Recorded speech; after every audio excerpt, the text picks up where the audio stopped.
زندگی کیسے گزارنی ہے۔ میرے نبی کی زندگی کا دوسرا رخ کہ بطور انسان زندگی کیسے گزارنی ہے، مرد عورت ہے، زندگی کیسے گزارنی ہے۔ پہلا رشتہ جو قائم ہوا دنیا میں وہ ہے خامد اور بیوی، حضرت آدم اور حوا کا نکاح ہوا۔ اللہ تعالیٰ نے عورت کو کمزور بنایا تو پہلے دن سے اس کو عزت اور احترام دیا تاکہ ساری زندگی اس کمزوری سے ناجائز فائدہ نہ اٹھایا جائے بلکہ اس کو عزت دی جائے۔ کہ آدم علیہ السلام کے لیے مٹی اکٹھی کی، پانی ڈالا، گوندھا اور ایک اسٹیچو بنایا اور ڈال دیا۔ جب وہ خشک ہوا اس میں روح ڈالی اور پھر وہ ننگے بدن تھے، پھر ان کو جنت کے کپڑے پہنائے اور جنت میں ڈال دیا۔ اس کائنات کا حسن بھی عورت سے ہے اور جنت کا حسن بھی عورت سے ہے۔ حضرت آدم علیہ السلام جنت میں، لیکن بابے جی دا دل ہی نہیں لگتا، کلے کلے ہی ٹرے پھر دیں۔ اب اللہ نے عورت کو بنانے کا ارادہ کیا تو اللہ ایک ڈھیر مٹی کا اکٹھا کر کے عورت کے لیے بھی بنا دیتا اور اس کا اسٹیچو بنا دیتا اور اس کو خشک ہونے دیتا، پھر اس میں روح ڈالتا، پھر اس کو کپڑے پہناتا۔ آپ حیران ہوں گے، سبحان اللہ، اللہ نے ایسا نہیں کیا۔ آدم علیہ السلام سوئے، آنکھ کھلی تو دیکھا ایک خوبصورت حسین عورت۔ یہ بات اکثر لوگوں کو معلوم ہوگی کہ یوسف علیہ السلام دنیا کے حسین ترین انسان تھے، اور یہ بات شاید کسی کو معلوم نہیں ہوگی کہ دنیا کی سب سے حسین خوبصورت عورت حضرت حوا ہے۔ حوا جن پر بڑھاپا آیا ہی نہیں، 1000 سال کے قریب زندگی گزاری، بڑھاپا نہیں آیا۔ حضرت آدم اور حوا قریب قریب عمر تھی۔ حضرت آدم کی عمر تو کتابوں میں مل جاتی ہے 1000 برس، لیکن حضرت حوا کی عمر کتنی تھی یہ کہیں پڑھنے کو ملا نہیں، اس لیے میں اندازہ کرتا ہوں کہ قریب قریب ہوگی۔ بڑھاپا نہیں آیا، بیماری نہیں آئی۔ اور حضرت حوا کو مینسز بھی نہیں آتے تھے۔ یہ عجیب بات آپ کو بتاؤں، اللہ نے اتنا جنت کا ان کے اندر نمونہ رکھا۔ تو جب حضرت آدم کی آنکھ کھلی تو دیکھا ایک حسن کا پیکر، انہوں نے تو جنت ہی بھول گئی۔ کہنے لگے یا اللہ ہن دل ٹھریا جا کے، یا اللہ کون ہے؟ کہ تیری بیگم۔ کہ واہ جی واہ، موجاں ہی موجاں۔ تو اللہ تعالیٰ نے نکاح پڑھایا۔ سبحان اللہ، اپنے نبی کی شان دوبارہ سنو۔ تو اللہ نے کہا آدم اپنی بیگم کا مہر ادا کرو۔ تو وہ پوچھنے لگے کیا مہر ہے؟ دیکھو ایک بات سنو، مہر کسی کی بیٹی کی قیمت نہیں ہوتی۔ $1 ہو یا $1 ٹریلین ہو، بیٹی کی کوئی قیمت نہیں ہوتی۔ یہ ایک نشان ہے کہ اس بچی پر اب یہ جو خامند ہے وہ موت تک خرچہ اس کے ذمہ ہے، بیوی کے ذمہ خرچہ نہیں ہے۔ خامند کما کے لائے گا اور اپنی بیگم کو کھلائے گا، اور بیوی گھر کی ذمہ داری نبھائے گی۔ تو خیر وہ الگ بات چلی جائے گی۔ اللہ تعالیٰ نے کہا کہ مہر ادا کرو۔ کہا جی کیا مہر ہے؟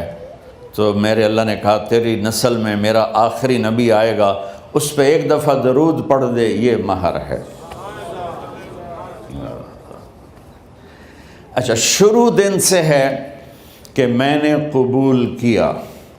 قبول کیا کا مطلب ہے کہ میں اس لڑکی کو قبول کر رہا ہوں، اس کی کمیوں کے ساتھ بھی خوبیوں کے ساتھ بھی۔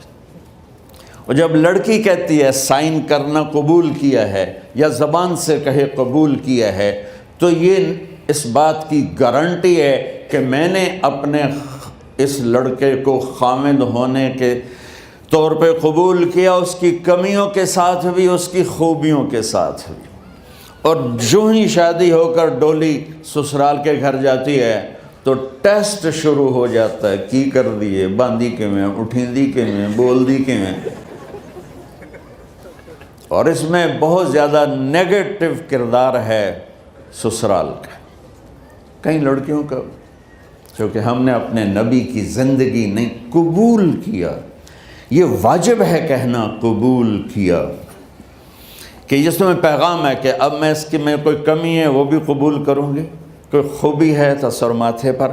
اور لڑکا کہتا ہے کہ میں اسے قبول کرتا ہوں, اس کی خوبیوں کے ساتھ بھی کمیوں کے ساتھ بھی. یہ بات یاد رکھنا, پرفیکشن کبھی تلاش نہ کرنا, پرفیکشن کبھی تلاش نہ کرنا. اللہ نے 100 نمبر نہیں مانگے, 51, ایک نمبر اوپر ہو گیا. گناہ تمہارے 50 ہیں اور نیکی تمہاری 51 ہے, تو اس ایک پر ہم تمہیں جنت میں ڈال دیں. اب کوئی خامند اپنی بیوی میں پرفیکشن دیکھنا چاہے, بیوی اپنے خامند میں پرفیکشن دیکھنا چاہے, ساس سسر اپنی بہو میں, ساس سسر اپنے داماد میں, بھائی اپنے بھائی میں, ماں باپ اپنی اولاد میں, اولاد اپنے ماں باپ میں, جہاں یہ نظر ہوگی تو وہاں لڑائی ہوگی. کمیوں کے ساتھ قبول کرو. قبول کا لفظ اتنا واجب ہے تو ڈر تو پھر بہ گئی تھی نا.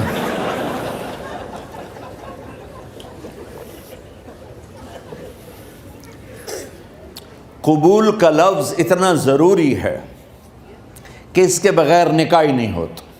میں یہ کئی جگہ لطیفہ سنا چکا ہوں اور واقعی قصہ بھی ہے, ایسے لطیفہ نہیں ہے. میرے دوست ہیں, ذمہ دار ہیں اچھے, تو ان کے گاؤں کا ایک بچہ چھوٹی عمر میں بسوں پہ جا کے نا وہ جاب پہ لگ گیا. تو اس کا کام ہوتا ہے بس کو صاف کرنا, ڈرائیور کو چائے پلانا, اور جہاں کہیں رش ہو تو اس کو ڈائریکشن دینا, استاد جی کٹ لو, استاد جی آن دیو, استاد جی جان دیو. تو یہ اس کا محاورہ بن جاتا ہے. اب اس کا نکاح ہوا تو مولانا صاحب نے کہا بھائی عبد الرحمن, میں فرضی نام لے رہا ہوں, نام مجھے اس کا یاد نہیں, عبد الرحمن زینب بنت اسلم نو تیرے نکاح دیتا 500 مہر تو قبول کیتا. تھوڑی دیر سوچ کے کہندا جی آن دیو. اس نے ساری زندگی آن دیو ہی سیکھا تھا. تو اس کے بھائی نے اس کو کوئی نہیں ماری تو کہنے لگا جی جان دیو. مولانا صاحب نے کہا آن دیو جان دیو نال کم نہیں بننا, تو آگے میں قبول کیتا.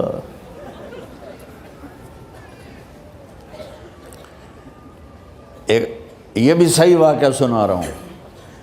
ایک نوجوان نے بیوی کو 3 طلاق دے دی کٹھی. اب ہو گیا پریشان, مولانا صاحب کے پاس گیا, کوئی میرے جیسا ہوگا. مولانا صاحب 3 طلاق دے بیٹھا, کوئی مسئلہ کا حرام.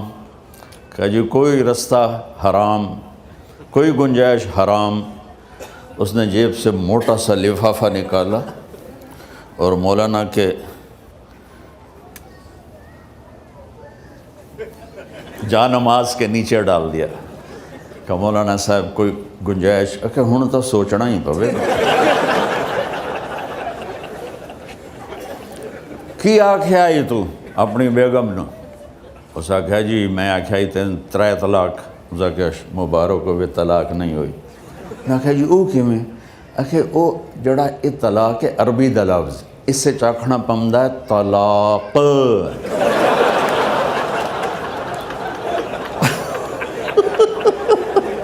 یہ آپ کو صحیح واقعہ سنا رہا ہوں. تو تم نے تو چھوٹے کاف کے ساتھ کہا ہے طلاق. او کاف تا کتے آلا ہے, موجاں کر. ایک لفافہ ہو راوے تو چاہے ساری زندگی دا حلال کر دے. لفظ قبول اتنا ضروری ہے. تو میرے نبی نے 11 شادیاں کی, اللہ کی قسم شوق کی نہیں تھی.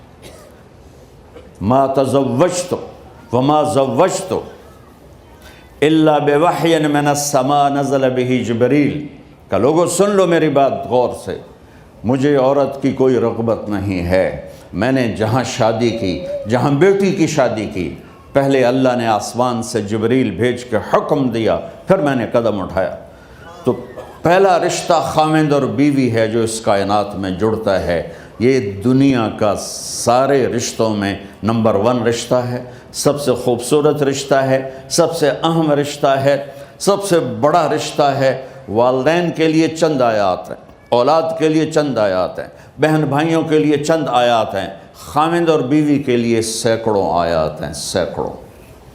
تو اگر آپ اپنے گھروں میں کامیابی دیکھنا چاہتے ہو، اپنے گھر کو ہاؤس کی بجائے ہوم دیکھنا چاہتے ہو، خوشی کا اگر آپ اسے گہوارہ بنانا چاہتے ہو، اللہ کی قسم ڈگریوں سے نہیں ہوگا، محبت سے ہوگا۔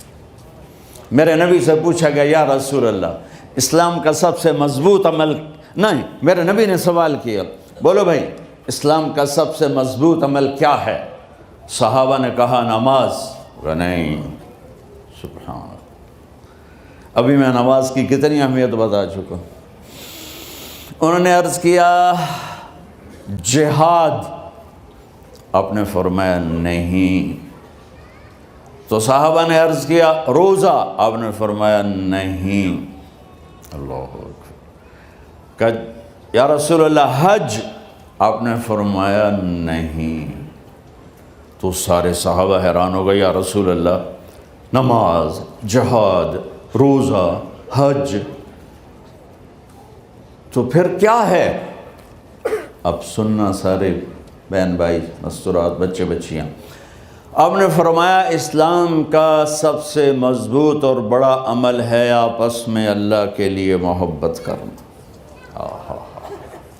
اگر آپ اپنے گھروں میں حسن دیکھنا چاہتے ہو تو ایک دوسرے سے محبت کرو، اظہار محبت کرو، اور محبت کے پیدا ہونے کے لیے بہت ساری چیزیں ہیں، لپیٹ کے 2 میں کر لیتا ہوں، 2 میں۔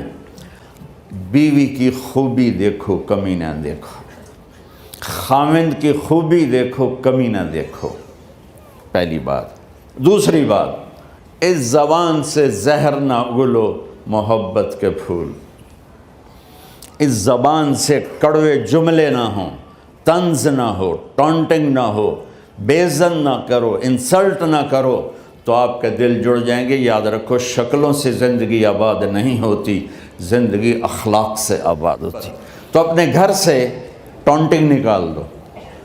نہ کہا کا مطلب ہے بارش کا زمین میں جذب ہو کر یکجان ہو جانا، 2 زندگیوں کا محبت میں جذب ہو کر یکجان ہو جانے کو نکاح کہتے ہیں۔ نہ کہا آنکھوں میں نیند کا اتر کے سلا دینا، نہ کہا خاوند اور بیوی کا ایسی محبت دینا کہ چین کی نیند آ جائے، نہ کہا اعتماد کرنا، بھروسہ کرنا، خاوند بیوی پہ بھروسہ کرے، بیوی خاوند پہ بھروسہ کرے۔ اے نوے لوک کے فون چیک ہو رہے ہوئے، کال کتنے کی تھی، کال کتنے کی تھی۔ عزت دو، اعتماد کرو۔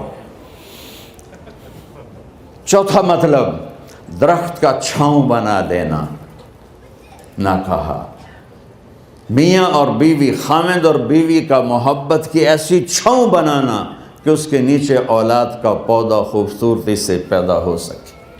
نہ کہا، صرف لفظ نکاح کے مطلب بتا رہا ہوں، نہ کہا مریض کو، کدھر ڈاکٹر بیٹھے ہیں، میرے سامنے بیٹھے ہیں، مریض کو دوا ایسی دینا کہ وہ شفا یاب ہو جائے، آپس کے ایسے تعلق بنانا کہ زندگی کو شفا مل جائے۔ میرے بھائی بہنوں، میں آپ کو اپنے نبی کی زندگی بتا رہا ہوں۔ میرے نبی نے 11 شادیاں کی، اللہ ذوالجلال کی قسم، صرف ہمیں زندگی سکھانے کے لیے کہ گھر کی زندگی کیسے ہوتی ہے اور اولاد کو کیسے پالا جاتا ہے۔ اب لوگ کیا مجبوریاں ہیں کہ عورت بھی جاب کرتی ہے، مرد بھی جاب کرتا ہے۔ عورت کی سب سے بڑی جاب اپنی نسل کو پالنا ہوتا ہے۔ جب یہاں ٹائم نہیں ملتا بچے کو، نہ ماں سے ملتا ہے نہ باپ سے ملتا ہے، تو پھر وہ جنگل کا پودا بن جاتا ہے۔ یہ تو وینکوور ہے، فیصل آباد کی بات سناتا ہوں۔ میرے بچے جس اسکول میں پڑھتے تھے ان کے پرنسپل سے میری دوستی تھی، میں ملنے گیا ایک دن، تو کہنے لگے جی عجب واقعہ ہوا ہے کہ یہاں 2 بچے پڑھتے ہیں، ان کی ماں بھی ڈاکٹر ہے اور باپ بھی ڈاکٹر ہے، تو وہ دونوں آئے ہیں میرے پاس کہ ہمارے بچوں نے 3 دن ہو گئے ہیں گھر میں کھانا نہیں کھایا، تو ہم پریشان ہیں، ہمیں بتاتے نہیں، کائنڈلی آپ پوچھ کے بتائیں کہ وہ کھانا کیوں نہیں کھا رہے۔ ایک باری کر کے بھی دکھا دو.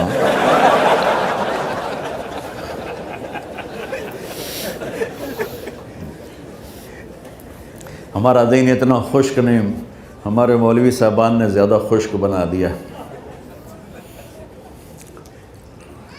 تو انہوں نے دونوں بچوں کو بلایا.